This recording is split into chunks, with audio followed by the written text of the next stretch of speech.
Do you know the smell of poverty? It's not just the smell of old clothes.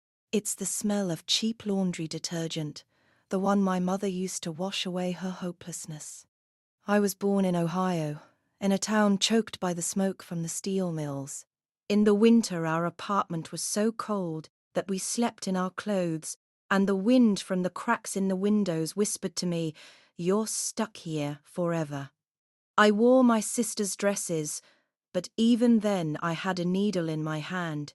I altered these rags so that the girls in the neighborhood looked at me with envy, unaware of the icy determination beneath that cotton.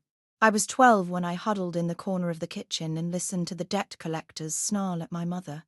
They threatened to throw us out into the street. I didn't cry that night. I simply understood one thing, which became my God. The earth and the walls are the only true power. If you don't own the house you sleep in, you don't own your life. At 18, I ran away to Chicago.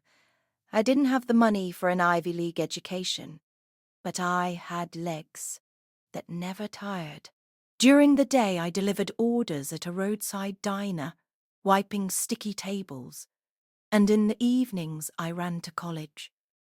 I studied business management, while my toes smelled of cheap frying pan and the cardboard I stuffed into my holey shoes to keep the cold pavement off my skin. At 20, I clawed my way into a tiny real estate agency. I was just a secretary, an errand girl. While other secretaries discussed lipstick, I pored over the legal clauses of their contracts.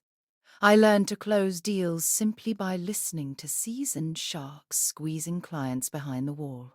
That's where I met James, a young lawyer, as hungry and angry at this world as I was. We married 3 months later. We stood on the roof of his shabby apartment and vowed to conquer the world together.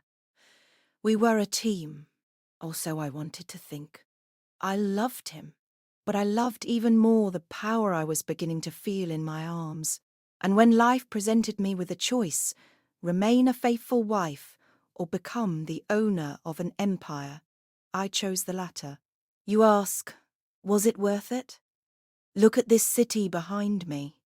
It belongs to me. And now I'll tell you what price I paid for it in my bedroom.